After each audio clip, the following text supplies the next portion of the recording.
সালোয়ারে চওড়া রাবার সেলাই করার সঠিক নিয়ম শেয়ার করব আপনাদের সাথে। প্রথমে আমাদেরকে সালোয়ারটা চারপাশ সেলাই করে গোল করে নিতে হবে। এরপর সালোয়ারের যে কোনো একটি সাইডে রাবারটা এইভাবে বসিয়ে রাবারটা এই নিয়মে বিছিয়ে নিতে হবে। রাবারটা কিন্তু টান রাখা যাবে না। অপর সাইড থেকে 1 থেকে 1.5 ইঞ্চি রাবারটা কম কাটিং করে নিতে হবে। এরপর রাবারটা এই নিয়মে গোল করে নেওয়ার পর ভালোভাবে টাক দিয়ে সেলাই দিয়ে নিতে হবে, যাতে সেলাইটা ছুটে না যায়। এই নিয়মে শক্ত করে রাবারটা সেলাই করে নেওয়ার পর রাবারটা এক সাইড করে রেখে প্রথমে আমাদের কোমরের দিকে কাঁচা অংশটা 2 সুতা পরিমাণ ভেঙে একটা সেলাই দিয়ে নিতে হবে। পুরো কোমরের সাইডটা এই নিয়মে একটি সেলাই দিয়ে নেওয়ার পর বডির কাপড়টা উল্টা দিকটা উপরের দিকে রেখে আমাদের বসিয়ে নিতে হবে এবং রাবারটা এই নিয়মে বসিয়ে বাড়তি কাপড় দিয়ে রাবারটা ঢেকে নিতে হবে।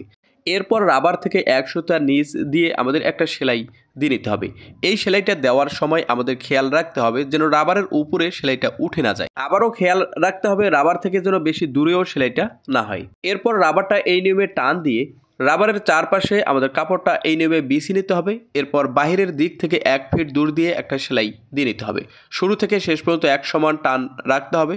এরপর 2 সেলাইয়ের মাঝখানে আরেকটা সেলাই দিয়ে নিতে হবে। পেজে নতুন হয়ে থাকলে পেজটা ফলো করুন আর ভিডিওটা ভালো লাগলে শেয়ার করুন। ধন্যবাদ।